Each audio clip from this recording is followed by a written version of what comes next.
Good morning, respected invitees. We will now commence the third technical session on defense and strategic studies for the 14th International Research Conference under the theme Terrorism and Drivers of Violence. We have four eminent presenters here with us today to present their thoughts and ideas on our theme for the conference. Without doubt, this will be an interesting session due to various incidents unfolding across the world from New Zealand to Afghanistan. I would like to call upon Ms. Sinduja Jayaratna, who is a lecturer in Department of Strategic Studies, to introduce the chairperson. Madam, over to you. So, Professor Shahab Benham Khan's expertise focus on foreign affairs, defense and security, and terrorism and extremism as well. His regional focus includes Southeast and South Asia and also Indo-Pacific region. So Professor Khan has worked with the International Union for Conservation of Nature as an international consultant on hydro diplomacy and capacity building programs in collaboration with the World Bank. Then he has delivered regular talks and lectures at the Armed Forces, War Courses and the National Defense College Bangladesh and various international events. Professor Khan has been appointed as the editor-in-chief of the National Defense College Journal, the first civilian to hold the position. He is currently an academic advisor to the National Defense College, the premier armed forces institution. It's a privilege to have you, sir, today. And the forum is all yours, sir. Started speaking without unmuting myself. It is a pleasure to be here, and thank you very much, Professor Sinduja, for your kind words and extremely generous introduction, which I doubt if I deserve, but certainly I'm thoroughly intrigued to be here today, and I see an outstanding pool of experts and outstanding papers that will be presented today. And I was absolutely fascinated when I read the summary of each of the paper, and each of the paper are, I must say, has full of insights which deserves attention not only from the epistemic community, but perhaps from the policy community with great details. And when I looked into these papers, and particularly the theoretical foundation, a practical implication, and the wisdom that each of the authors plays, is perhaps groundbreaking. Let me tell you why. I mean, since I have 5 minutes to really reflect on each of the paper, is something that we will be looking forward to in the years to come. When I looked into Fuard's paper, Will ISIS Resurrect the Caliphate in Afghanistan, is something that the global community is struggling with. And he has really brought into the core question that how these non-state actors and Taliban will be unfolding the whole genesis of geopolitics and geostrategic landscape, and how the territorial integrity as well as the non-state actors' evolution will shape the political landscape across the security framework among the regions. Is something that we will definitely be looking forward in the near future and the long distant future too. And I think that's exactly where Fuard is going to focus on, and I think this paper will make a huge contribution to the discourse. And when I looked into Satheesmohan's paper, Sole Representatives in Tamil Politics, is something which is not only relevant to Sri Lanka, and I think his paper is going to have a great implication for all the South Asian countries. And when he looked into the question of whether some political parties actually seek the status of sole political representatives is a discourse that is unfolding even in Europe too.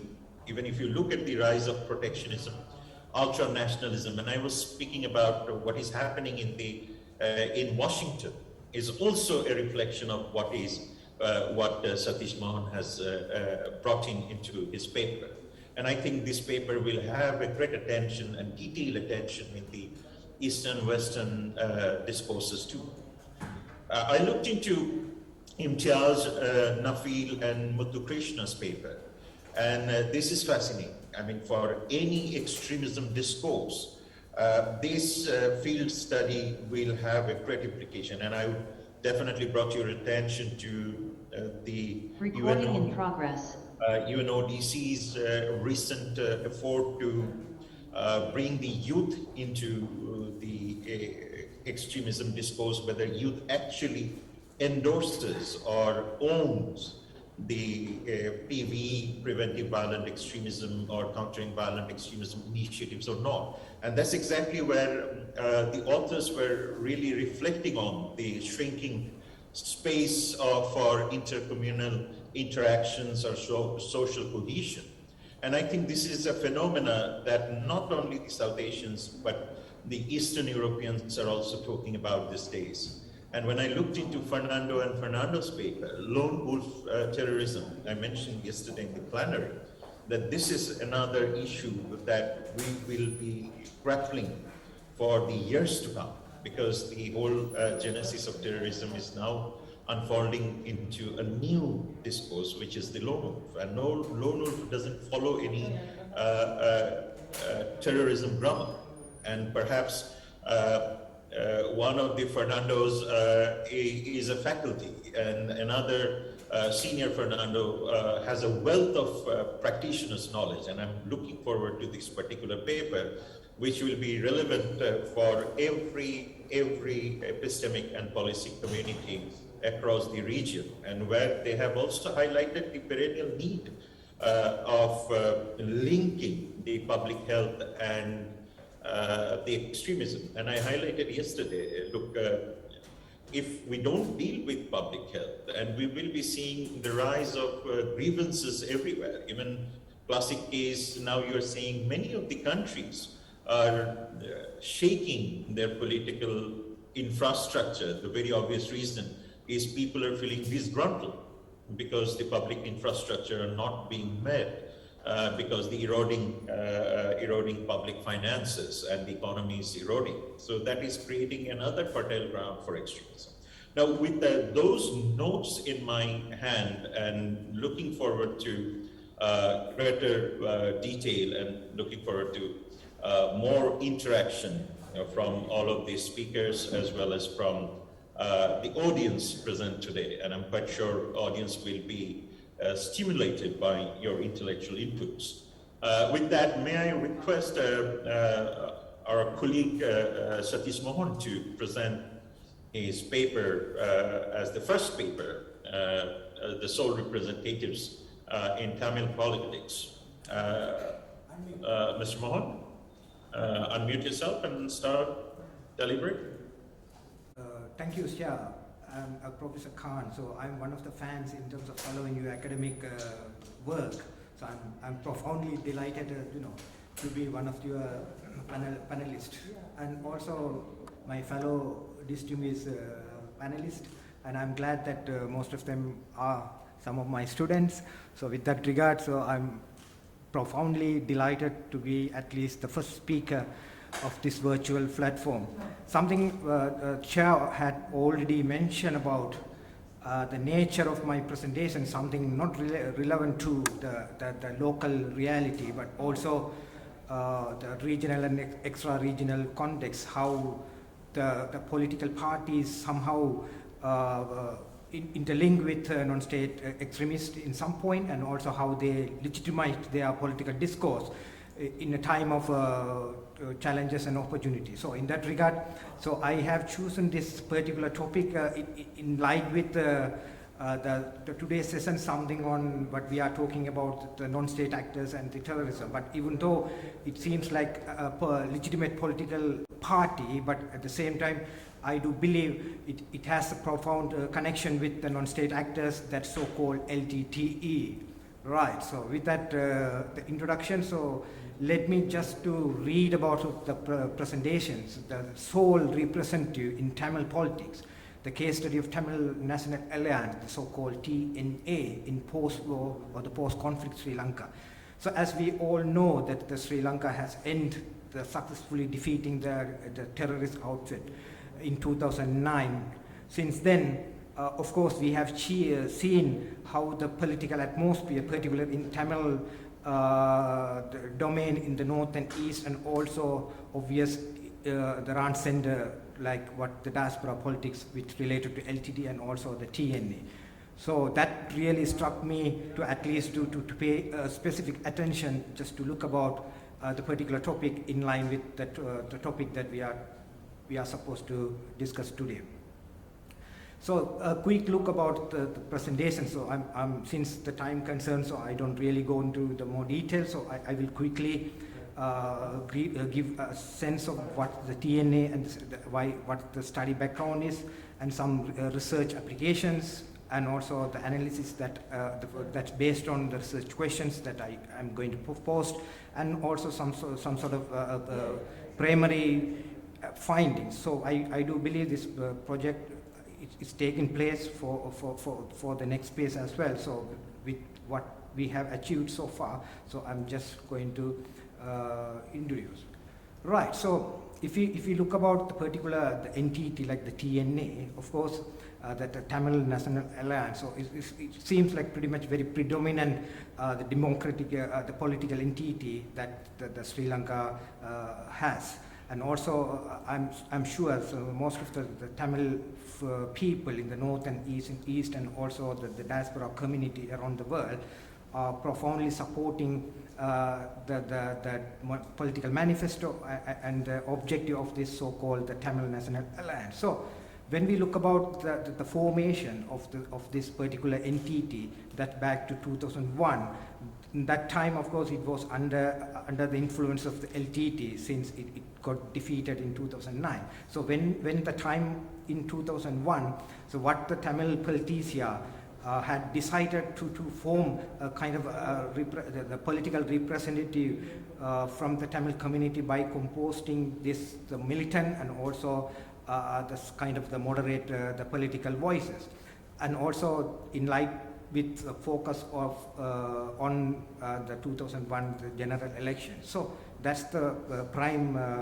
motivation behind this coalition that we see at present day, like so-called TNA.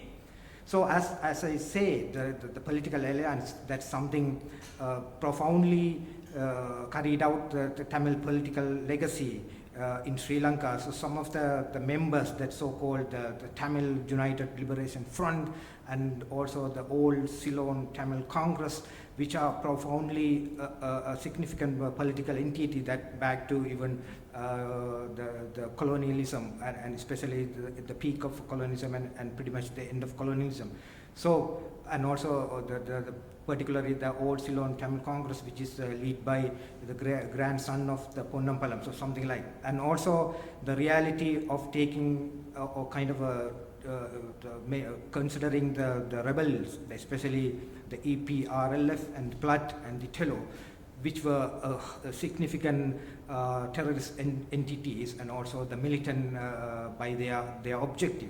So what the coalition that TNA made in 2001, they call it with both, I mean, and progressive Tamil movements and also the extremist Tamil movement, just to have a solid mandate what they want to carry it on. But the interesting point about the political manifesto of the TNA not really represent the time of 2001, which was under influence of LTT, but at the same time it can be also relevant to the present reality that is in the post-war Sri Lanka. So let me just to clarify what exactly the LTT manifesto and the TNA manifesto in some place go hand in hand.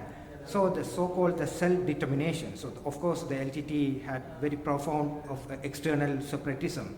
So the same line of thinking, this the TNA manifesto also the kind of external determination that to separate from the rest of the country. So in political term, they are very keen to capitalize that so-called the self-determination in line with the UDHR profile, but somehow they managed into their national discourse. And also pretty much the discourse was in line with the autonomous states, what we commonly know the separate states. Obviously, the LTT had propagated. And also the TNA was, the time of establishment, was the proxy of the LTT. Even some of the TNA member who got elected in 2001 and respectively in 2004 parliament were from the LTT cadre. So in that regard, the TNA, even though in some point they had a problem with the LTT, but in a way they could able to manage with that disparity and trying to call it with LTT and kind of become a kind of political entity that represent indirectly or directly about the LTT terrorist network. Right. And we also see why it is relevant to even the present day context. So when we think about this, the unions of regions or so-called the quasi-federalism, which is currently taken consideration by the so-called the TNA, is much relevant to the context. Right, so as I said, in 2001, the parliamentary representative, the TNA, until present day, it seems like quite remarkable from the Tamil domain that how the so-called TNA was able to manipulate or able to reach the Tamil populace in terms of carried out its political legacy, even though it may seem time to time it has changed from the separate state to the self-determination of the autonomous state to even agreed upon the quasi-federalism. But you see how it was reflected during this past elections, particularly from the north and east where the Tamil predominantly live. So it's quite a reasonable number that TNA has gained the very first coalition in 2001, like 15 seats, and respectively in 2004, it was 22 seats. So that means it was highly politicized and it highly backed by the LTT. So that's what that Tamil political in the Sri Lankan history gained this much of political seats out of 225 parliamentarians in Sri Lanka. So that was pretty remarkable because of the LTT backup. So followed by the 2004 and respectively, it maintained the equal status quo, gaining like 14 seats in 2010 and then 16 in 2015. And in 2020, we see a slight downfall from the rivalry of other Tamil politicians and even the breakup of this the so-called TNA that we can discuss. So that is the recent election that so only TNA was able to get the 10 seats. So that's my core argument how the future is going to be looked. So plus in terms of their control, not only that they are sound in gaining the parliamentary seat and also the provincial, but thanks to the government of Sri Lanka, right after we defeat the LTT in 2009, the immediate discourse was to have the elections in the north and east respectively. So that was held. But unlike the eastern province, which they could only share the 11 seats, but the northern province, they control. So out of 36, they gained 30 seats, and they control until the 5 years' time, which is provided in the Sri Lankan constitution. So, and also out of 341 local authorities, going to municipal council, urban council, and divisional council. So the TNA controls pretty much the 33 authorities respectively. So the research objective of my presentation is going to be see how this so-called the TNA, the level of optimism and pessimism both, and they are in terms of projecting their so-called Tamil representative, and how that going to be impact of their future operationalization of that discourse. So very quick view of my research methodology. So it's primarily focused on the primary and the secondary data based on the analysis model, and also I categorically maintained based on three questions why does the TNA seek the status of sole Tamil representative, and what are the strategies that they have employed in terms of reaching their discourse, and what's the status, or whether it's merely symbolic or really meaningful to the TNA or the Tamil politics. So going back to addressing the question number 1, so what we really see the TNA status of the so-called representative in Tamil politics. Of course, the political manifesto is quite clear, even though it's time to time changed from separatism to autonomous states to even the federalism, but that's in line with the LTT's propaganda of the separate states. So which is really a turning point, that how the other people look about the TNA, and also how the TNA gained the Tamil votes in the north and east by recalling the terms under their provision of the manifesto. And also how this so-called the representative to ensure the bilateral talk with the government and also the foreign representative. So the TNA has the profound impact of bargaining the government, whoever in power, and also the regional representative on behalf of Tamil community in Sri Lanka. And also kind of legitimating the political arm of Tamil people, not only the so-called Sri Lankan Tamil, and also especially since the end of war in 2009, even they are reaching the Indian Tamils who are highly populated in hill countries. And also seeking international recognitions as the one legitimate Tamil party in the country. So that is quite remarkable, the term I use, as one legitimate Tamil political party, that is can be a kind of a replacement of the LTT in some point.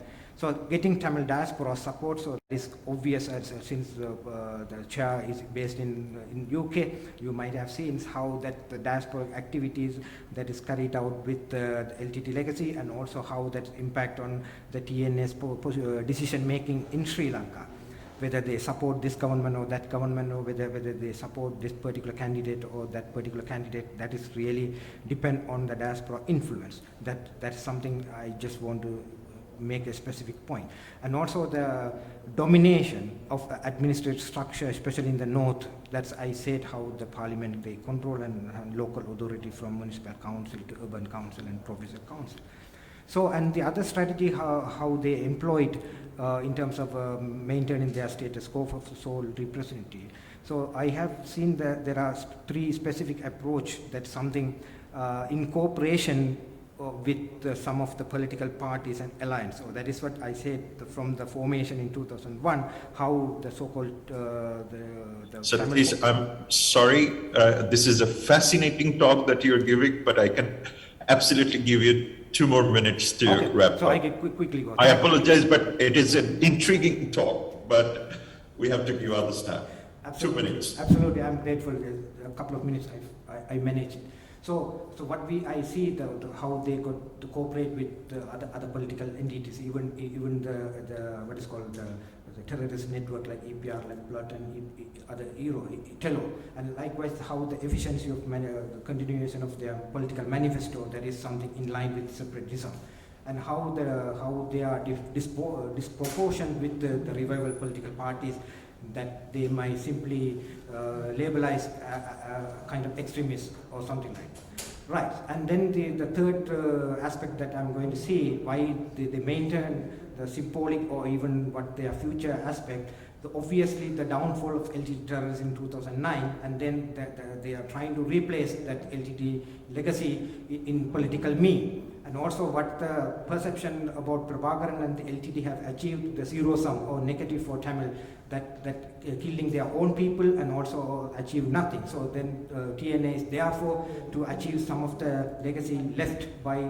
those LTT terrorists in some point.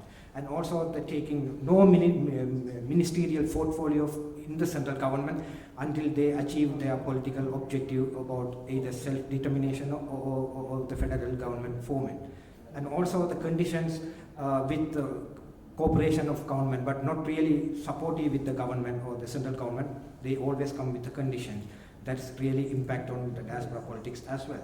So the finding very quickly, so I mean, the no constructive political manifesto or Tamil political consensus, what we see, because they also, since its formation in 2001, there have been a lot of changes based on the reality. When it was under the LTT, it was purely separatism, but after the end of LTT, it's something political federalism. So that is something quite interesting. And also the weak leadership, because that's dominated by the one party and one region of entity, that is northern province, and also Tamil feel the no alternative.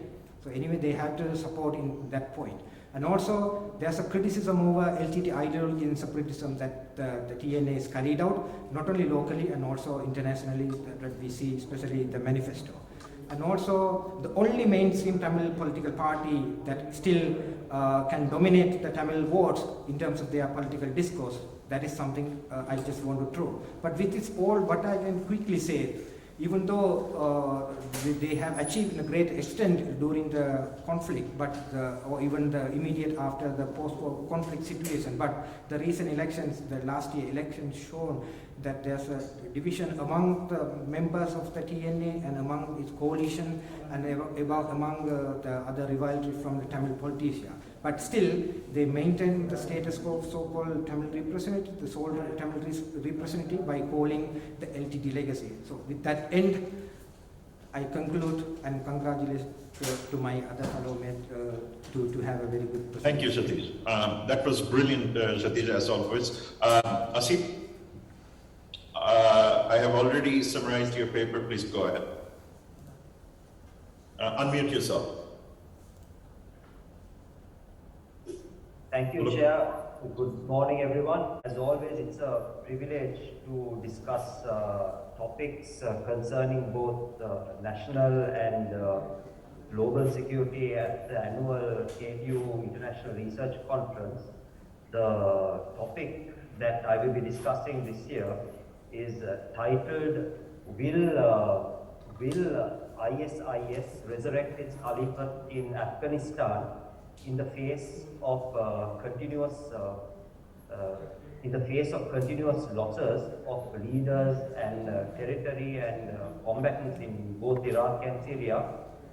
Many have asked the question, can ISIS resurrect its so-called Islamic State caliphate? One thing we all know for sure about ISIS is that the terror group remains resilient and operationally capable of conducting devastating attacks across borders despite its losses of leaders, territory, and even though it is militarily weakened in the current context. So, even though ISIS has lost its physical caliphate in Iraq and Syria, resurgence of the caliphate is taking place, or some form of a resurgence of the caliphate is taking place in Afghanistan. Currently, the ISIS self-styled province or affiliate known as the Islamic State of Khorasan province is attempting to resurrect itself by taking advantage of the recent Taliban takeover of Afghanistan and the ensuing internal conflict.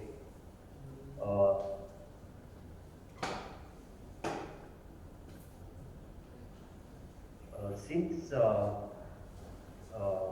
former ISIS leader Abu Bakr al-Baghdadi declared the formation of an Islamic State Caliphate in 2014, following the fall of Mosul, the organization had gone on a campaign to expand its proto-state, which had certain self-styled provinces known as vilayats in conflict zones. The map on this slide shows you many of the so-called provinces that come under the broader ISIS Caliphate building project.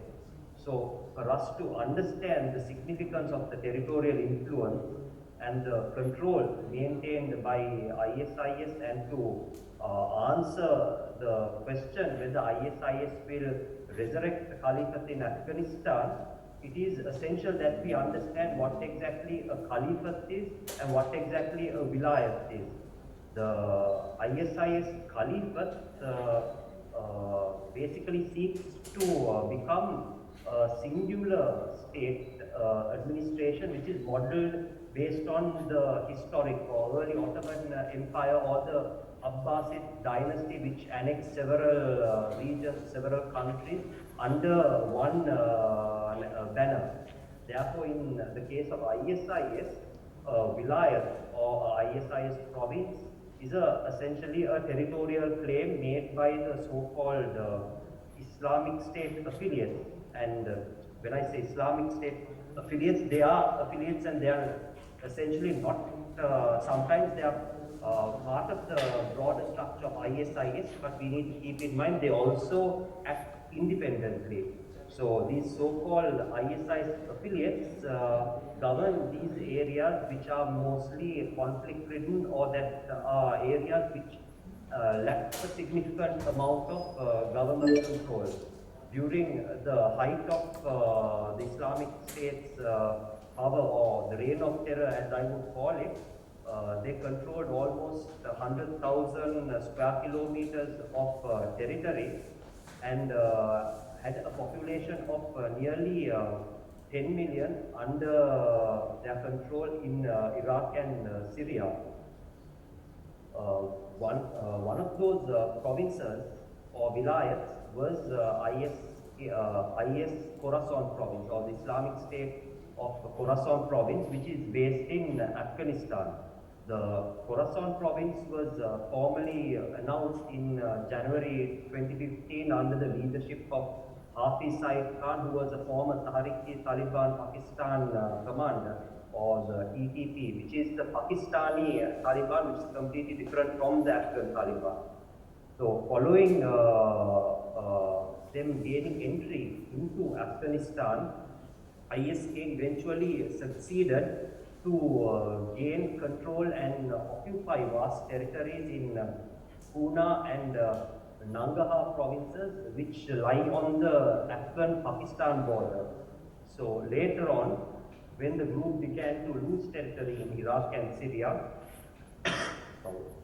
hundreds of ISIS central fighters flocked to Afghanistan, as it was seen as a safe haven for most of these Salafi jihadis.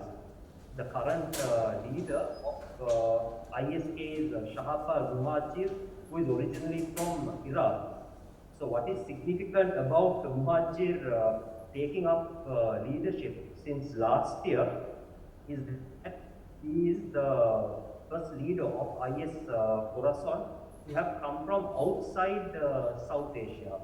Most of the ISK leaders have been either of Afghan or Pakistani background.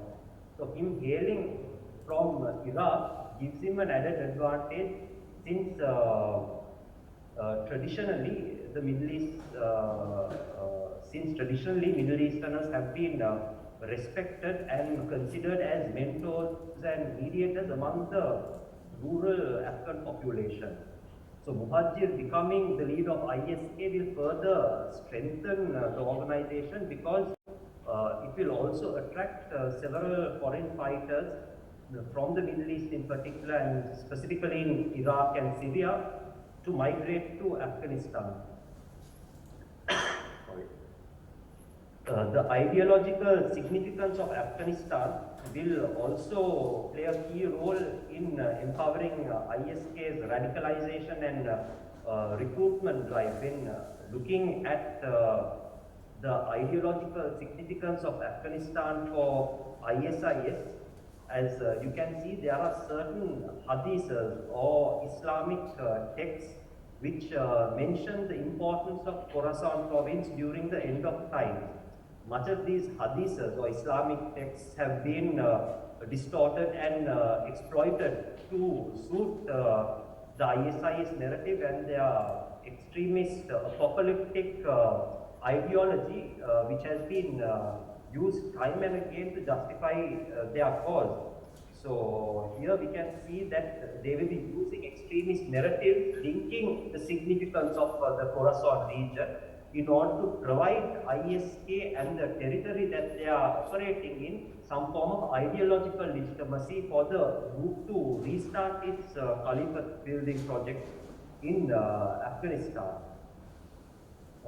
Since the formation of ISK in 2015, the group has lost 6 emirs or leaders, thousands of combatants, territory, primarily as a result of conflict with the Taliban, Al-Qaeda and the Afghani network on one end, and US and NATO and Afghan special forces operations as well as US aerial bombardments on the other end. So they are basically a terror group which was fought between the devil and the deep blue sea and on the verge of annihilation. But what we can see here quite clearly is that despite their heavy loss of territory and combatants, they yet remain resilient and capable of conducting lethal attacks, as seen recently with the Kabul airport attack and several other attacks that had taken place last year and this year. So we can clearly see that ISK has been weakened but not defeated. One of the reasons behind ISK to be resilient is which has something that has empowered it to be resilient is basically the complex jihadist militant landscape that is in the region. So ISK has been able to form strategic alliances with local groups that have played a key role in building its capacity and resilience, mainly due to this militant landscape. So within the Afghan border regions, we can see that there is no shortage of jihadist militants and organized networks. So many of ISK's combatants have previously served, including with the Afghan Taliban and the Haqqani networks that they rival. They have also worked with, some of their combatants have also worked with groups like Al-Qaeda in the Indian subcontinent, then regional jihadist groups such as Islamic Movement of Uzbekistan, Jundullah, and East Turkmenistan Islamic Movement, which consists of Uyghur Chinese, as well as local groups such as TTP, Lashkar-e-Toiba, and several groups that they have been able to not only attract, they have and poach, but they have also been able to form certain relationships with some of these groups and some of their key militants. So we can see, though there are bitter rivalries amongst some of these jihadist groups, a symbiotic relationship exists which helps ISK, which has helped ISK not only to survive but also to thrive to some extent over the years. So in the days to come, we will we'll most likely see fractionalization and internal conflict within the Taliban. It is something that is imminent, I believe, and it is important to keep in mind that the Taliban is not a monolithic organization. Such fractionalization and internal conflict within the Taliban will create a space for ISK to grow in that region. So after the loss of territory in Iraq and Syria, we can see that the ISIS operational center of gravity has shifted or is in the process of shifting to Afghanistan, because it has now become a safe haven for jihadist operations, primarily because of the US withdrawal. Both the convergence... You have 2 minutes. I will wrap up soon, Professor. Both the convergence of both ideological factors, territorial control, will create a space for a significant section of jihadist groups and combatants in the region to join ISK. We will also see a re-emergence of lone wolf type attackers that will pledge allegiance to ISK, that will operate outside of even the ISIS or ISK command structure. We saw a similar type of attack take place in most recently in New Zealand. That was a knife attack, there could be far worse attacks that can happen in globally and specifically in the region from lone wolf and inspired networks. The hasty US withdrawal from Afghanistan has undoubtedly created a security vacuum, which has led an internal conflict that can become a regional conflict. And we can see that Afghanistan and the events that are taking place is moving towards that direction. Also, the so-called ISK province of Vilayat currently possesses the potential to transcend into the central authority of the organization that controls many affiliates and jihadist cells. We can see this with operations of the new ISIS Vilayat, known as Vilayat-e-Hind, which focuses on the Indian subcontinent. There is indication from intelligence sources that Vilayat-e-Hind is an extension of ISK, and it focuses on taking advantage of the insurgency situation in Jammu and Kashmir. It appears that the next chapter, or my firm belief is that the next chapter in the war in Afghanistan will be marked by the resurrection of ISK in the country. And as much as the COVID-19 pandemic has brought its own challenges and hardships to us all globally, we need to keep in mind that an imminent resurgence of the Islamic State Caliphate would have serious regional security implications, and how counterterrorism strategists and policymakers deal with the threat in the coming days will be an important part of our new normal. Thank you, everyone. Thank you, Professor. Thank you very much, Asif. I think this is a groundbreaking analysis, and I'm quite sure the audience will have plenty of questions for you. At least if they don't have, I have plenty of questions for you. But definitely this is a fascinating analysis. With that note, Imtiaz, the floor is for you. Is it yourself you'll be presenting for everyone? Yes, I'll be the one presenting. Go ahead. Thank you. Go ahead. As always, you have 10 minutes, and after 10 minutes, I will ask you, probably I'll give you 2 more minutes. Sure, of course. To keep it in your mind. Okay. Looking forward to your fascinating paper. Zara? Sure. Is my screen visible right now? Yep, perfect. Awesome. Carry on. So, thank you, Chair, for giving us this opportunity to present, and we're happy to be part of this esteemed group of speakers that KDU has successfully brought together today. Hello, everyone. My name is Imtiaz, and today I'm presenting on a research my colleagues Nafeel, Kuruwita, and Muttukrishna, Fernando, and I undertook on behalf of the Point Pedro Institute of Development. At the outset, I would like to mention that we undertook this research on our collective personal interest and had no external funding of any sort. So, starting off, we looked at the indoctrination of youth in Mawanella, more specifically young men, soon after the Easter Sunday attacks in April of 2019. And I would like to highlight here that these are just results of a preliminary field study, and further research is ongoing. So why did we choose this topic? Well, it all started for us with this picture here. This, on 23rd December 2018, was where a Buddha statue at Randivilla Junction in Mawanella was damaged. Soon after, 3 other Buddha statues would be similarly damaged. At the last one, villagers managed to apprehend one suspect while the other flees. The suspect that fled was Muhammad Ibrahim Sadiq Abdullah. Later, we will come to know him as one of the accomplices of Zahra and Hashim, the protagonist of the Easter Sunday bombings. So, as we looked at this picture, my colleagues and I wondered, could this incident have been prevented? Why did it all start in Mawanella, a quiet town in the Sabaragamu province of Sri Lanka?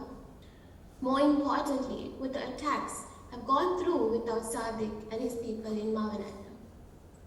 The findings of the Easter Sunday Commission, appointed in September 2019, tell us that Sadiq, who met Zahran in 2018, brought in many of his supporters to help in the logistics and organization of the attacks. Up to 15 members who were arrested in connection with the Easter Sunday attacks were from Mawanella, all mostly young men in their 20s and early 30s. We all know that within a year of Zahran meeting Sadiq, he was able to pull off an extremely coordinated and well-planned attack. So all these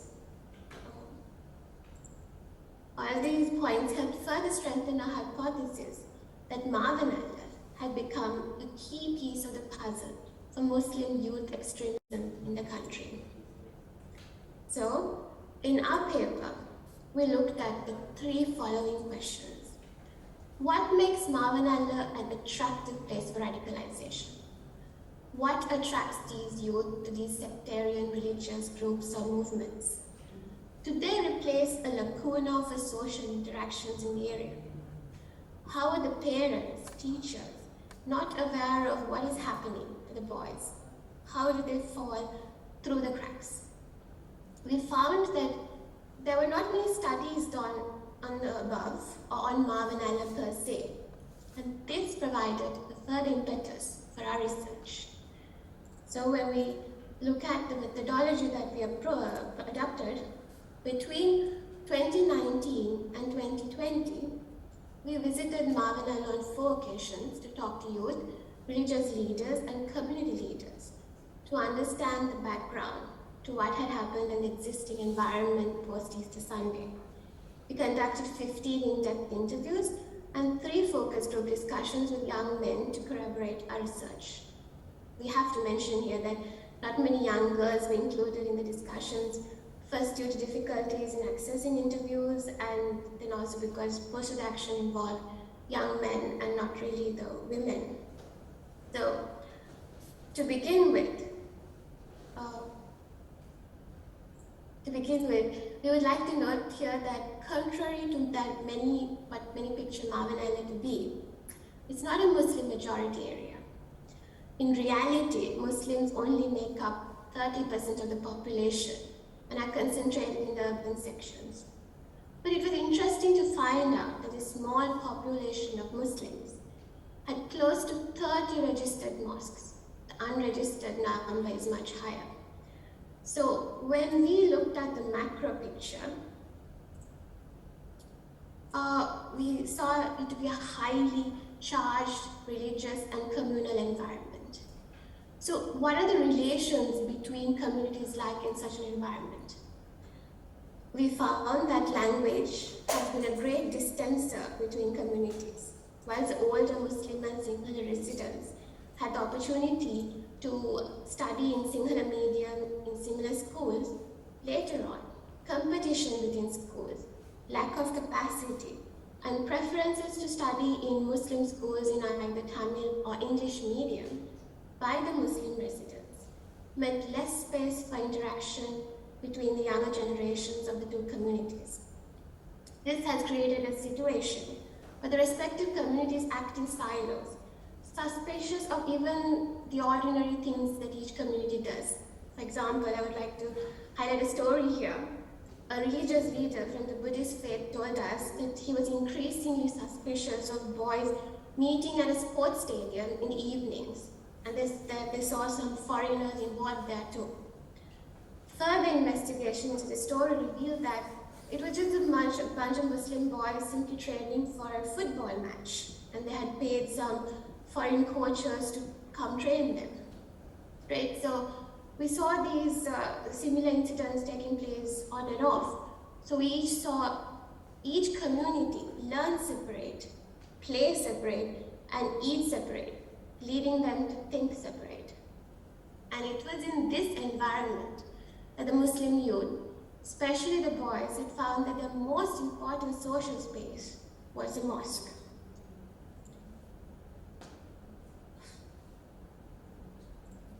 So to come back to how some of them found their way into extremism, we had to start with the story of the Jamaat-e-Islami, one of the well-established Islamic movements in Mawanella. They feature prominently in the origin story of Sadiq and his accomplices. Jamaat-e-Islami is a recognized institution and has significant involvement in schools in the area, despite recent revelations that some of his members traveled to Afghanistan and fought along the Mujahideen in the 80s. So, for years they have been involved in offering 3 to 5 days soft skills programs to school students post ordinary level exams, thus becoming well rooted in the lives of the youth in the area.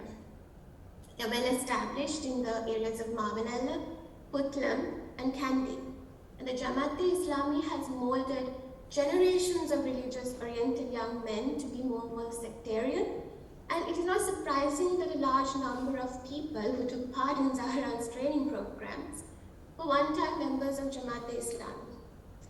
And Sadiq, that we mentioned earlier, is a good example of what this milieu could create. It was Jamaat-e-Islami, we learned, that had funded and initially sent Sadiq to Syria in 2016. The story of Sadiq and his associates, Mawanella, also show that despite much hype on self-radicalization of the internet, the importance of tradition, structure, and community acceptance in radicalization and violent extremism. So, for example, Sadiq comes from a very religious family with strong ties to Jamaat-e-Islami. His father, Ibrahim Maulavi, was a Quranic instructor and an adherent of extremist ideologies. However, the established nature of Jamaat-e-Islami covered his extremism and was also made him very popular among parents as a teacher. Sadiq's uncle, Hajul Akbar, has been the head of the organization between 1994 and 2018. And Sadiq's brother Shahid too was a member of the organization. And Sadiq ultimately ran the student wing of the organization. Interviewees said that Sadiq was a charismatic young man who was seen as a role model for others to emulate.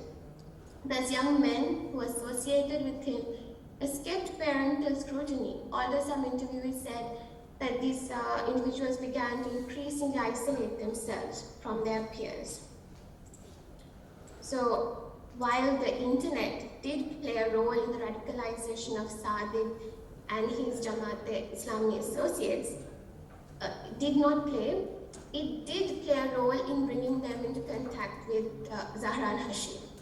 Sadiq came across Facebook videos of Zahran Hashim after the Digan attacks. Soon they started communicating and creating a nexus between Islamists from Katangudi and Mawanella.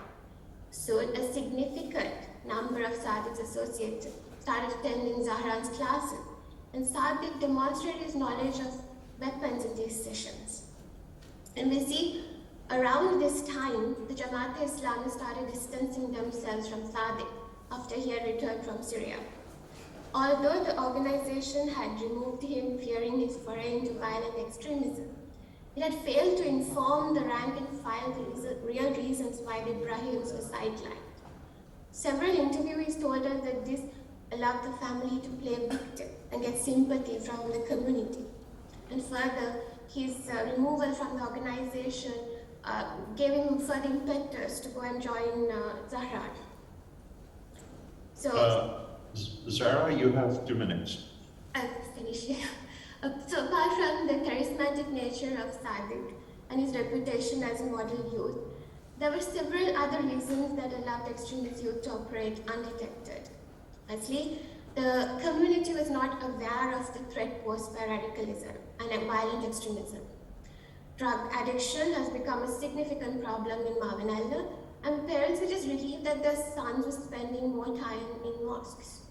So we asked, what does it say about parenting, children communications? So apart from the environmental factors motivating the youth to extremism, there are other push and pull factors that we saw that help attract youth towards extremism in Sri Lanka. There are deep-seated communal and sectarian fault lines in the country, and they seem to have been widening in the past decades. Wahhabism and anti-Muslim violence has grown almost simultaneously, reinforcing each other. The Easter Sunday Commission highlighted how anti-halal campaigns, boycotts of Muslim businesses, and anti-Muslim riots for Buddhist extremist groups such as the BBS played a main role in radicalizing Muslim youth. The Commission also speaks of how Zahra and Hashim used attacks on Muslims and various discriminations against them to attract and recruit young Muslim men. Given that there is an ideology that justifies and encourages violence on the non-Muslims, all these factors culminate in a dangerous mix. Then we have Sri Lanka has a number of people who fought with ISIS and had returned home after the defeat of the terror group around 2016. Sadiq is one such individual. The East Standard Commission revealed that the previous government did not arrest returning fighters, so factor to worry about.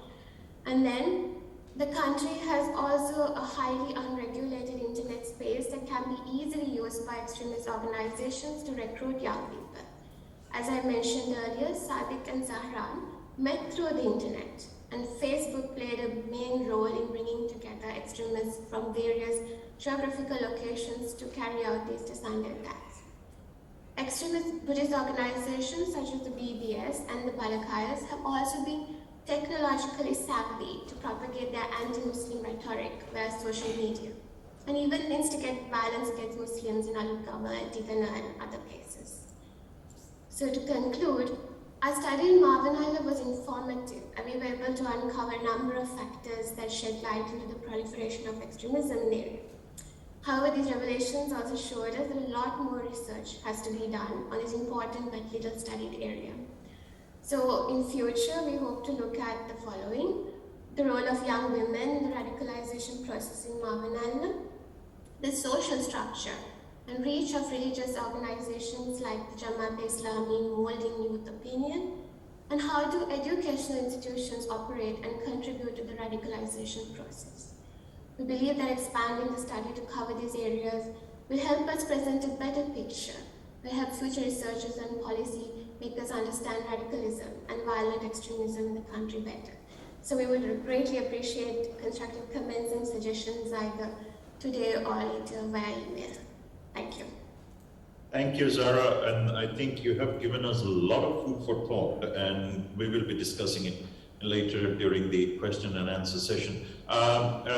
May I now request Alicia Fernando? Is it the Fernando? Thank you very much, sir. Honorable Chair, ladies and gentlemen, good afternoon to all of you. This research is based on the area of lone wolf terrorism, identifying possible future threats in Sri Lanka. Lone wolf terrorism can be identified as the most dangerous novel trend in terrorism. Also, there seems a growing pattern of a domino effect of lone wolf attacks after a terrorist attack. Therefore, post-Easter Sunday attack tenure in the present Sri Lanka seems as a possibility of inspiring radicalization for a future lone wolf terrorist attack. Moreover, the current pandemic appears to facilitate the grooming of lone wolves due to the increased usage of social media, and further due to the fact that the attention of national security has to a certain extent deviated from counter-terrorism to health and safety. In this backdrop, the problem statement of this paper is to focus to answer whether there is any possibility of Sri Lanka's next terrorist attack would be a lone wolf attack. The methodology adopted in this paper is qualitative. Primary sources include in-depth interviews with intelligence officers and field officers, and secondary sources include media and internet. The main objective of this study is to prevent any future terrorist attack in Sri Lanka. In order to achieve this objective, the research analysis include evaluating past incidents, nature and sources for evolving lone wolves, and understanding opportunities and threats of possible lone wolf attacks. First and foremost, it is important to identify who is a lone wolf terrorist. As per Fuard, individuals or a collective of organized individuals who are motivated by a terrorist ideology and operate outside any command structure of a terrorist organization. And also, according to the available literature, whether an actor has received any outside people. Also, it is important to emphasize, if they join an established organization, they cease to be a lone wolf. However, this concept and practice is not a new phenomenon, but this gained attention in national security perspective when Al-Qaeda and later when IS started encouraging lone wolf terrorism. Lone wolf terrorism can be identified as a revisit to David C. Rappaport's first wave of terrorism. And in the present day, more than of foreign associates, homegrown or locals have been radicalized to the extent of launching attacks. Well, these are some of the examples of lone wolf attacks occurred worldwide. As earlier mentioned, this study discovered that there seems a growing pattern of a domino effect of lone wolf attacks after a terrorist attack. In order to explain this, two incidents have been discussed. First, in March 2019, Christchurch attack occurred in New Zealand, and in January 2021, a 16-year-old boy has been detained in Singapore for planning to attack Muslims at two mosques on the anniversary of New Zealand's Christchurch attack. He has got influenced by the Christchurch killer, and this teenager has also planned to live stream the attack. Secondly, on 21st April 2019, Easter Sunday attack occurred in Sri Lanka. Just passing 2 years, again during the Lent season in this year, on March 28th, that's on Palm Sunday, two suspected suicide bombers detonated an explosive device outside the Sacred Heart of Jesus Cathedral in South Sulawesi, Malaysia. 3 days later, a 25-year-old woman opened fire at the National Police Headquarters in Jakarta. She was shot by police before being able to injure anyone, and she was identified as a pro-IS lone wolf. So these events reveal the fact that there is a domino effect on inspiring lone wolf terrorists after a terrorist attack. Therefore, it is apparent that lone wolf terrorists have successfully embraced the tactic of even being copycats. In answering the research problem, whether there is any possible future threat in any lone wolf attack in Sri Lanka, these 7 justifications can be revealed. Firstly, as the explained domino effect, especially in the post-Easter Sunday attack tenure, yet there seems to be a possibility of inspiring of homegrown lone wolves in Sri Lanka. Secondly, the near periphery incidents. The near periphery of Sri Lanka has experienced similar attacks. Therefore, there is a more possibility of transmitting the ideologies and tactics, such as launching an attack at a celebration of a previous terror attack, or maybe on another Lent season, or on an Easter Sunday. Next, I would like to focus on an explosion incident occurring in Ayakachi, Kilinochchi on 3rd July 2020. A person called Tangarasa was injured and later died after hospitalized while manufacturing an explosive device in his house. During the investigations, it was found that a person named Mawanella from France had been constantly pushing him. Mawanella has sent money from France to conduct these activities.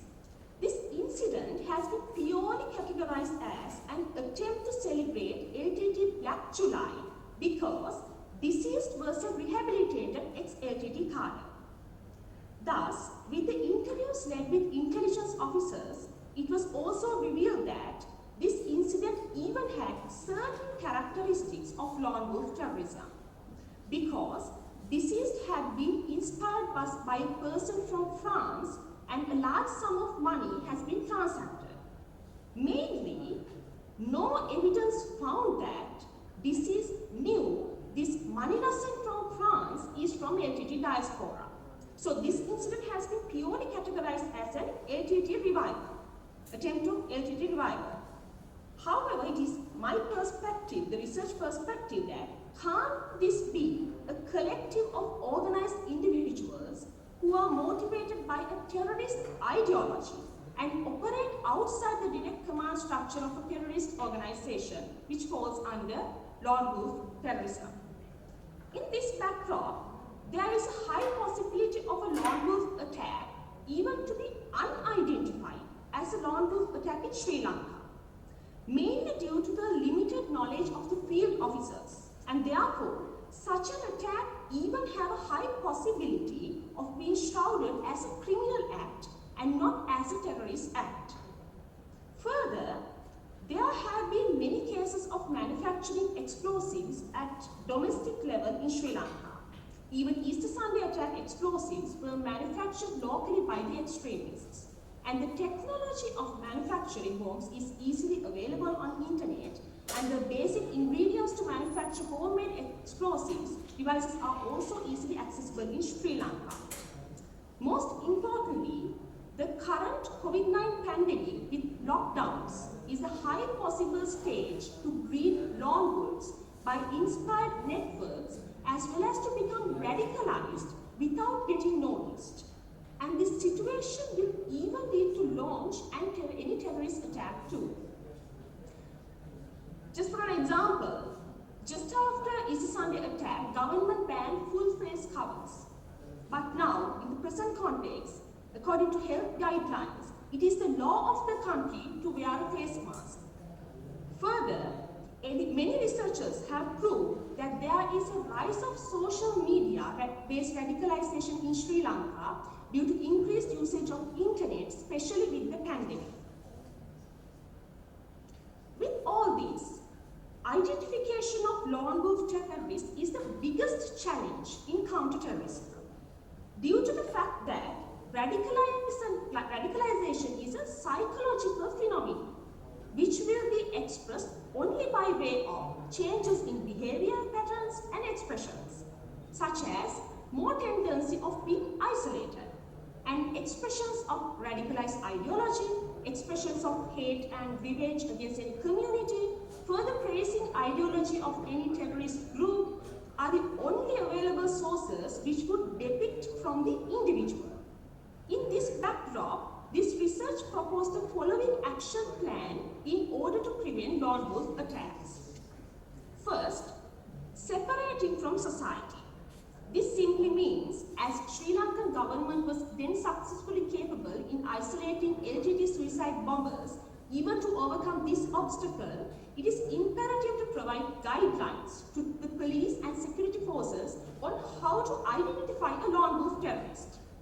Secondly, the government should build and maintain a strong relationship with the most affected communities.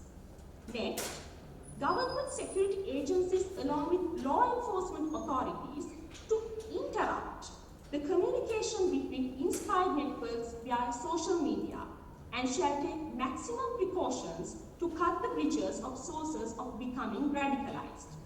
Alicia, you have 2 minutes. Thank you very much, sir. Also, it is highly recommended, in order to be successful in this action plan, to build civil-military nexus in state intelligence. In this backdrop, the latest incident of lone wolf attack occurred last week in New Zealand, where IS-inspired Sri Lankan refugee launched the attack. This attacker was previously arrested for planning a lone wolf terror attack and was being monitored since 2016. So it is important to find feasible ways to identify and monitor such suspects, even in Sri Lanka, with the proposed action plan. Therefore, in conclusion, it is imperative to point out that identification of lone wolves is the main challenge. And to overcome this obstacle, the knowledge of this concept and an action plan is very much essential. The threat of lone wolf terrorism will be incalculable because it even had the capacity of radicalizing any police or even a security forces personnel or even a professional pilot to become a lone wolf attacker. Well, these are the main references I used in this study. Finally, the conclusion, I would like to emphasize the fact that you can't defeat tomorrow's terrorist by fighting yesterday's enemy. Thank you very much. Thank you very much, Alicia. I think this is brilliant, and there are a lot of issues, including the surveillance is something that I have a question for you. If the audience will not be asking, but definitely I have. So I'll ask you that question later on. Can I now ask Charani Patabendige to present your paper, which is on countering terrorism, striking a balance between national security and human rights, which is a very delicate subject. Charani. So, Honorable Chair, panelists, fellow researchers, ladies and gentlemen, good afternoon. So the topic for today is countering terrorism, striking a balance between national security and human rights. The research problem is that how to counter terrorism while balancing national security and human rights. Now, when we look at Prevention of Terrorism Act, it came into effect in 1917 as a temporary measure. Now, later on, PTA became a permanent law in 1982. Now, we have to be very mindful, PTA became a permanent law when it had all those ad hoc provisions which were made during an emergency situation. So, all the temporary provisions became permanent even without revisiting them or amending them. Now, when we look at the objective of the Act, it is to make the temporary provision for the prevention of terrorism of Sri Lanka, to prevention of unlawful activities of any individual, group of individuals, association, organization, body of persons within Sri Lanka. So now we can see when we look at the objective of the Act is so vast, the scope is so vast. So now, however, as this Act became permanent, with all those provisions which are made during emergency situation, this gave rise to lot of criticism. And also this Act itself has strengths as well as weaknesses. Now when you look at the research questions, I came across 4 research questions. What are the strengths and weaknesses of the Prevention of Terrorism Act? What are the instances where PTA was utilized? What are the recommendations that can be utilized to strike a balance between national security and human rights? And what are the legal standards relating to prevention of terrorism? My research objectives were to identify the legal standards relating to prevention of terrorism, to identify the strengths and weaknesses of the Prevention of Terrorism Act, to identify the instances where PTA was utilized by our government, and to provide the recommendations on how to strike a balance between national security and human rights.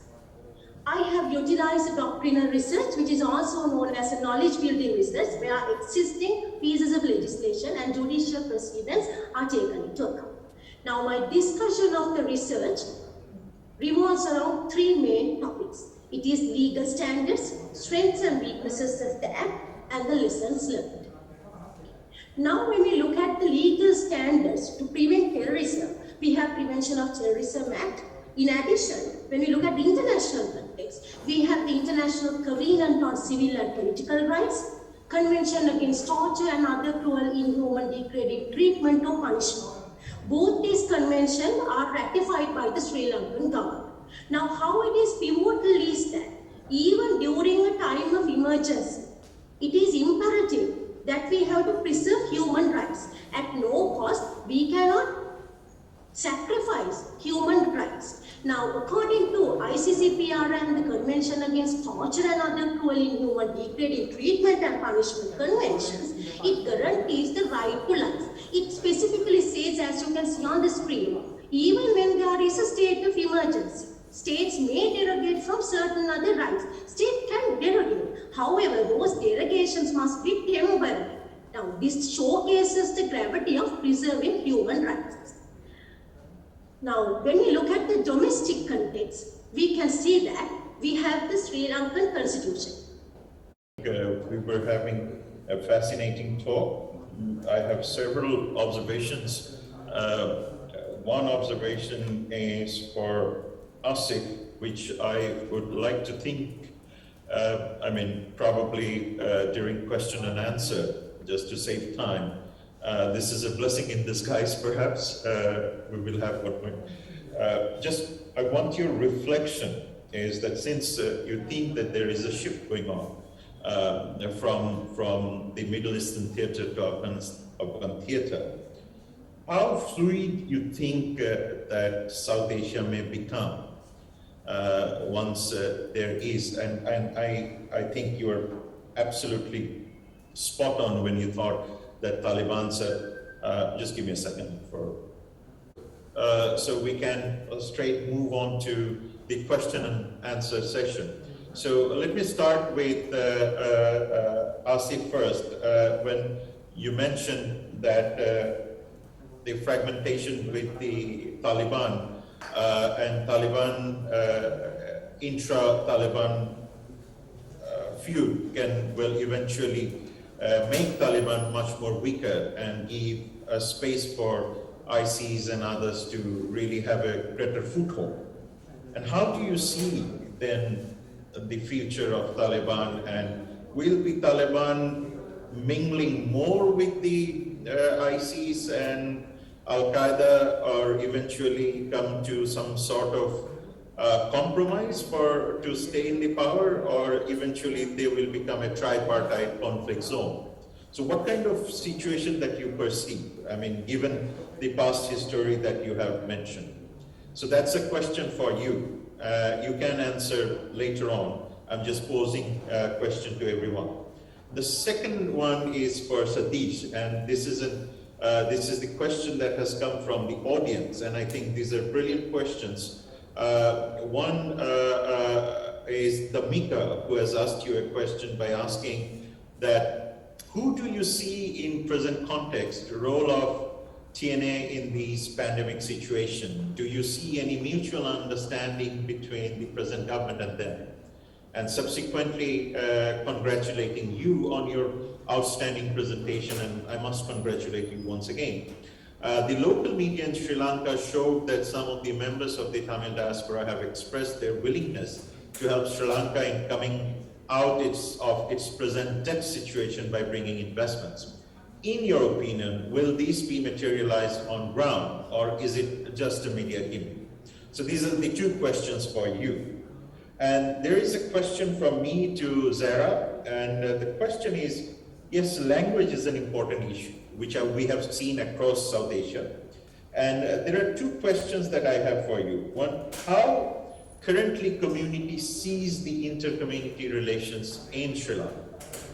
Is it still growing? Has that been eroding? And how this particular phenomena is going on, given the current religious, political, and economic ecosystem? And even if you take the pandemic ecosystem, how is it going on? Is it you're thinking that it is eroding, it is fading, or there are plenty of issues that needs to be addressed by the state, society itself? And social resilience is a key. Privacy is an issue, Facebook is an issue, social media issue. So certainly these are factors. Can countering radicalization be done through de-radicalization program? Because we get to hear these things almost on a daily basis, the de-radicalization. But do you think that de-radicalization methodologies can work in a situation like that? Why parents have failed? So these are the questions I have. So you will actually have 2 to 3 minutes to answer. One question I have for Fernando. This is a very important question, and probably South Asians will learn from it here, because there is a limit for surveillance. I mean, now the very important question comes in. How far can you surveil? I mean, the question of privacy comes in. The question of private entity comes in. I mean, monitoring of phone calls, monitoring of private space comes in, right? Even you have mentioned that burqa is gone, but now you have the mask to come, right? So how far can the state go and compromise with your privacy? So maybe you can actually talk about that surveillance has its limit. So in that case, even if I want to dictate a lone wolf, how far can I go and really put a surveillance on the state? So these are the questions I have for everyone. So each of you have 2 to 3 minutes to respond. I start with Asif. Thank you, Professor. So, as we can see now with the current situation in Afghanistan and with the Taliban government, we need to understand that the Taliban, by its nature, it's not a monolithic organization. There are several tribal groups. So, to get to the point of whether ISK can overpower Taliban or Taliban could overpower ISK, well, there can be instances where both one group will overpower the other group at some point in time. But we need to also understand the broader structure, the broader landscape of the Afghan and the Pakistani region, because Taliban follows more of a Deobandi Hanafi school of ideology, which is also inherently nationalistic towards Afghan nationalism. And on the other end, we will see Al-Qaeda, which its ideology is more focused on the far enemy as opposed to the near enemy, and the caliphate building project is not essentially part of their ideological aspirations, that the caliphate would basically be the end of their jihad. But in the case of ISIS, we can see that their ideology is more in line with international revolutionary type of a movement, where they focus on having a pseudo-state which goes beyond certain borders, and they will use apocalyptic and extremist narrative. So it all depends on what kind of local dynamic that is prevalent at that particular moment. So if we look at the last 20 years, even though there was a liberal peace building project which was done by the US and coalition forces, yet most of the local rural population or the normal average citizen in Afghanistan would look at the government as a corrupt regime or a rogue state. So these are the kind of narratives that groups such as the Taliban would try to project. So in the case of ISIS, they would want to project that ideology of building a pan-Islamist state, and the ability to build alliances will actually pave the path for them to become much stronger than they already are.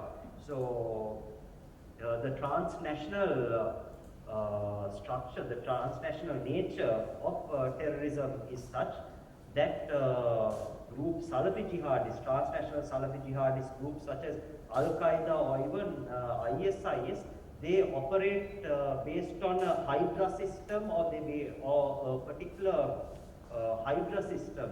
So even if you cut off one head, they will always keep on evolving and morphing. So it all depends on the local dynamics as well as what happens on the ground. So in the foreseeable future, we will see now Afghanistan going down the path of conflict with civil war and so many factions fighting amongst each other. But we shouldn't forget, or we shouldn't take the eye of the take our focus out of the fact that there is a certain appeal for the ISIS type of Islamist extremism, and that type of extremism certainly resonates, and it has created the conditions for the current jihadist type of situation that's happening in Afghanistan. Thank you, Asif. That's spot on. I think we all needed to learn from you, and we have learned great detail from you. Satheesh, please. Okay, once again, thank you, Shia, for facilitating the questions. And also thank you, Colonel Dhammika, who has asked about the TNA and its management or its view with the present government in terms of COVID task. So, well, I mean, despite the fact that the COVID vaccination is equally taking place even in the north and the east very vigorously. But at the same time, what I see from the TNA's position, I mean, especially TNA's the spokesperson, the parliamentarian MP Sumantiran, his stance is very categorical, saying that the COVID, the task force should be managed by the health professional, not really from the military. But what we see, the military that predominantly and very respectfully taking the care of the COVID task, which is highly accepted and welcome overall in country. That is, we see the success story of vaccination, even though we don't produce any single dose of vaccination in Sri Lanka, but over 60% of the vaccination has been taking place. That is something we are really thankful to the military. But despite all the fact, but the TNA position is not really in line with the present government, where they as they used to against the COVID task, which is carried out by the head of, by the chief of military staff and the military domain. In that regard, I would say yes, they are very opposite and very categorical denial in this regard. And also thanks to Dr. Sanak D. Silva, which about the diaspora and the news items. Of course, there is more excitement that we all Sri Lanka think about the diaspora and their vigorous involvement and investment in Sri Lanka. Not really as a country, but at least for the Tamil community who have been very close connected to the Tamil diaspora in the north and east. But what we see in terms of the thinking of diaspora is there are over 1.3 million diaspora around the world, and mostly from the Europe and the Canada we see the diaspora involvement. But even though the diaspora, when we see, some are pretty much in line with the TNA, something that called kind of moderate diaspora, but most of them are like very extreme level of diaspora. Anyway, they are not in a position to think about Sri Lanka, but they might send the finance through the remittance to their respective family members, or they might invest to buy their, land and assets that should be belong to the individual person of the diaspora, but not really from the investment point of view. But what I see from kind of moderate diasporas, they are in a position to coordinate with TNA. That is something I stand again kind of a representative for the Tamil community. But that is also kind of limited in a sense based on the pandemic and also based on the current political situation that the diaspora may think is not in favor to invest. But despite the fact that one of the opposition Tamil political party, that EPDP, Elam Democratic Parties, that is aligned with the government, the head of the EPDP holding the state for, the ministerial portfolio to fisheries, who had invited the Tamil diaspora to invest heavily in the north and east, especially in the fishing industry, which is something predominantly taking place in the north and east. But still, there's no possible, any signal from the diaspora for the requirement made by the governmental minister, the Honorable Douglas Devananda. But what I'm trying to say, there's a huge barrier, the diaspora involvement or investment in Sri Lanka, despite all the media outlet maybe. But from realistic point of view, that need to be considered or need to be given a constructive approach of the way to attract them to invest, not really for Sri Lanka itself, but at least for the community that belong to them, the north and east. Thank you. Thank you, Satheesmohan. Zara? Yes, so two questions. Firstly, to tackle your first question about inter-community relationships. I don't think a lot has changed, and they do still seem to be operating in silos. And if you look at the COVID pandemic per se as an example, I think it is just that now that people are physically interacting less, they come to depend more on the media and social media influences and news from them, and that is just making things worse, driving each community further into silos as they just believe whatever that is put up by certain media outlets or whatever social media page they follow, and they just run with it, not exactly clarifying, and we don't see a clear communication either from the point of the government to clarify certain things, or like to make, there's no plan per se saying, okay, this is what is happening and this is what is the truth and this is what is fake. So things like that are just making people believe in their own interpretation of certain things. So it has not helped. For example, if you take the Muslim burial issue that we had for pandemic, I mean, that was an issue that should have been resolved so much earlier. It was. It just the dragging of the issue, no clear communication, no clear scientific basis, and things like that just deteriorated the trust the communities have in the government.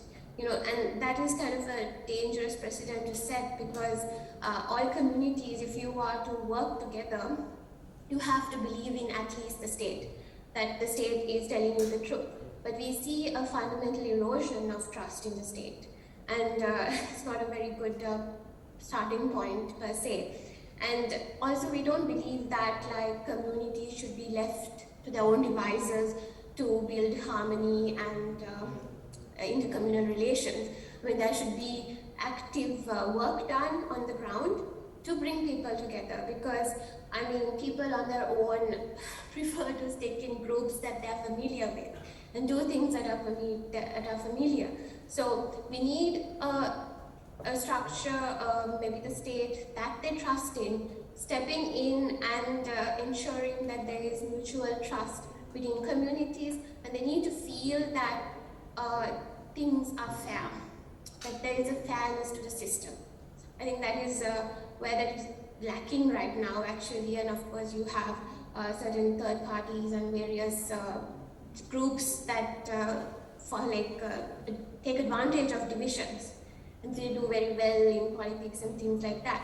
But you know, things are maybe, I don't want to end the question in a negative note, but I mean, I don't really see this coming forth in the near future. And the second thing about de-radicalization programs, I think given that this is not just a community issue but a religious issue also, it should be handled not in the classical de-radicalization programs that we've seen thus far. I mean, you cannot just put certain people in camps and expect them to like forget about what they believe in and what their whole life was based on, right? So the de-radicalization programs, we believe, have to take a more community-centric approach and a more holistic approach.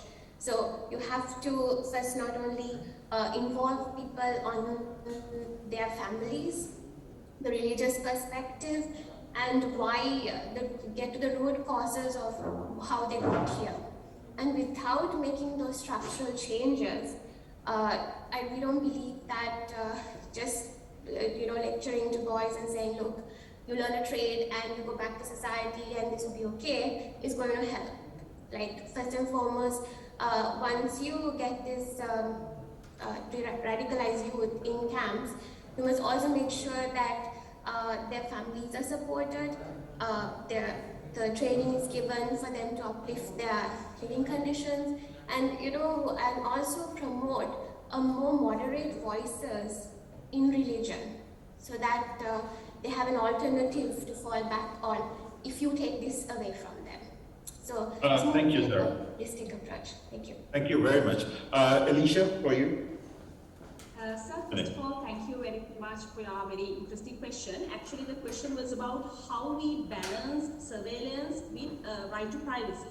So, in that aspect, mainly it deals with the legal aspect. However, now according to my action plan, first you have to identify who would be who are the possible suspects Then you have to isolate from society through identification, and thereafter only you have to do continuous surveillance. So in order to identify as well as to do surveillance, mainly state intelligence has to be used. And I'm not in a position to explain the means and methods they used in state intelligence because it's very restrictive. And also in terms of legal aspect, now right to privacy is not a fundamental right in Sri Lanka.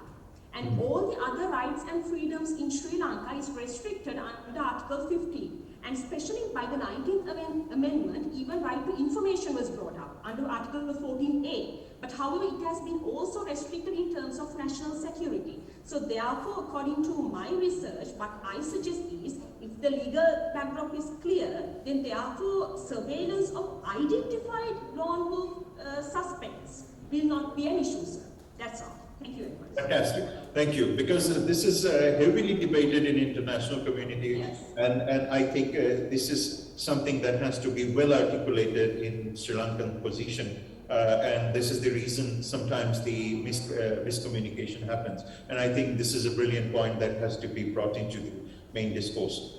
Thank you very much, and this clarification was very much needed. Charani, you will get 2 minutes to wrap up your paper, and you will exactly get 1 minute to respond to Rashani Pinto, who has asked you a question, which is, could you please explain the importance of having an extensive detention period under the Prevention of Terrorism Act? So you technically you have 3 minutes. That's the best we can give. And then I'll have to conclude this session. Okay. Basically, now Prevention of Terrorism Act, it has strengths as well as weaknesses. Roughly speaking, strengths are, when it comes to strength, we can say because of this Prevention of Terrorism Act only, we were able to penalize the perpetrators during the Easter Sunday attack and even in times of war with LTTE. And also this act gives a detention period where during the detention period you are able to cross-examine the people and elucidate confession. However, there are also mishaps. For an example, due to extensive detention period, some people find it as alarming, which is actually controversial, and also right to counsel, right to appeal, right to association, right to freedom of, right to be represented by an attorney. Those things are hindered. So in fact, this is due to those reasons, this act is sometimes criticized. Especially we saw this during the resolution, a European Union Parliamentary resolution. Now, also talking about lessons learned during LTT conflicts, we can see that even though we won the war, now still we see an intellectual war uprising, which is through information warfare. Now, because of that, the PTA is utilized in a very sophisticated manner to deter those criminals using social media hate speech, using TikTok likewise, and promoting terrorism. So, PTA and preserving national security is pivotal. However, on the other hand, when we look at the perpetrators, even though they are a bystander, a perpetrator, accomplice, or whoever they are, in which capacity their human rights cannot be compromised because they are born with those rights. But in the times of exigencies, they must be entertaining those the rights that they have been vested in. So as I'm concluding now, you can see in the PTA there are strengths as well as weaknesses. And it is important to preserve human rights and also preserve national security. So those are two conflicting opposite poles which are very difficult to come into a consensus. So those are my way forward, as you can see. Therefore, it is imperative in order to strike a balance between these two opposite poles. Now, as you see, in order to that, we have to revisit provisions. In PTA, there are discriminatory provisions, and also there are some provisions which do not address. For an example, civilian deaths are not covered, only special persons. So what about civilian deaths? They are not entertained under the Act? And what about confessions? Normally a confession should be a voluntary confession. But if it is elucidated with threat, fear, inducement, we can't call it a proper confession. So these things need to be deterred. And in order to monitor online violence, there should be a cyber command, which as a joint operation, interagency platform from security personnel, CID, TID, STF, Army, Navy, Air Force, all those units must get together, share their common experience and expertise, and they must be able to deter counter violence in order to counter violence and preserve national security, but most above all, to preserve human rights, that also according to the international standards. So we can't be adamant also, but we should not also at any cost compromise our sovereignty too. And now detention center, shall I answer my question also in this area? Yes, please do. Yes. Now when we look at the detention centers, this is often very much debated, because in recent European Union parliamentary resolution, what they pointed out was that detaining the criminal for such a long time is contravening the rights of the person. However, I do believe, even though this is a bit discriminated, when we look at a case like money laundering or terrorist financing, now we hold the perpetrator accountable. In order for that person to tell how much chain he is having, how many people are involved in the crime. For an example, like in terrorist financing, it is an extraterritorial crime. The money in this bank can be invested in another bank and the cash will be withdrawn from another bank. So this is a very speedy procedure, and this person will not in fact tell what is happening in a split second. The person will take time to open up. However, the detention period is needed. However, this detention period should not be a period of violence. So as this act is in favor of police, in order to preserve national security, police brutality should not be entertained at any cost. Human rights should be safeguarded. Also, most importantly, this should not be a platform where criminals get together and share their expertise and become masterminds also. So therefore, there should also be a follow-up mechanism. So thank you very much, Chair, for giving me this opportunity, even though I had a power cut. And also I have to acknowledge my Institute of National Security Studies, and also my heartfelt appreciation goes to Professor Rohan Gunaratne for mentoring me. Thank you so much. Thank you, Charity. That was a power pack. I mean, I must say that well charged, and that's like a bullet train. I mean, you should be sent to Shanghai to compete with the bullet train that they have, the fastest train in the whole world. Super pack. Thank you for that.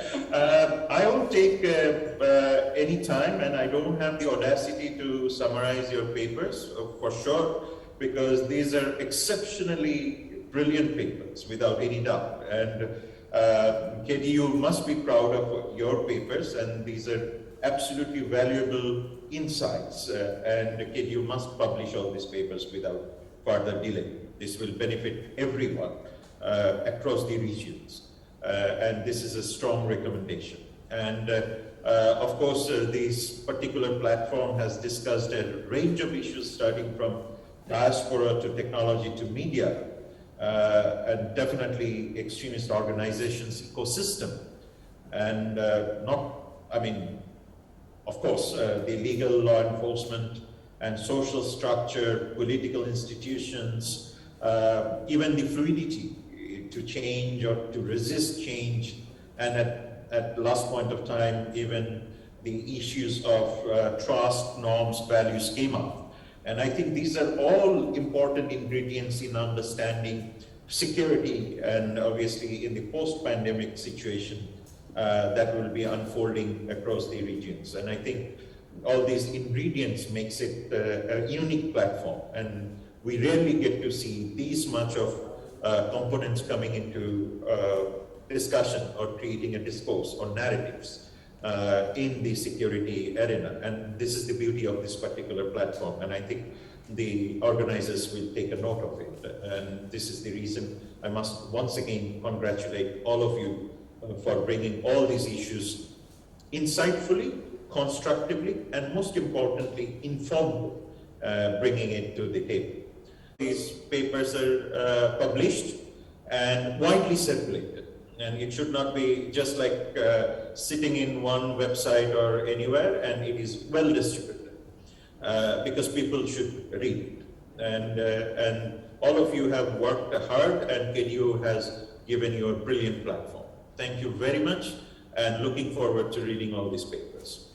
Have a good day, and have a good lunch. Thank you very You much. deserve it. Thank you, sir. That was a very interesting and fruitful discussion.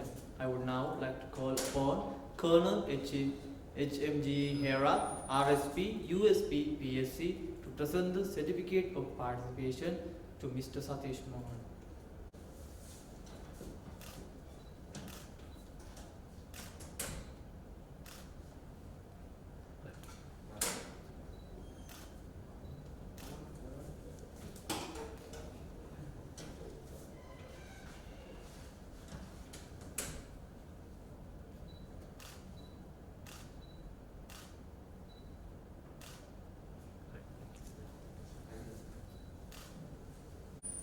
I would like to once again thank the chairperson, Professor Shahab Enam Khan, for gracing the 14th International Research Conference despite his busy schedule.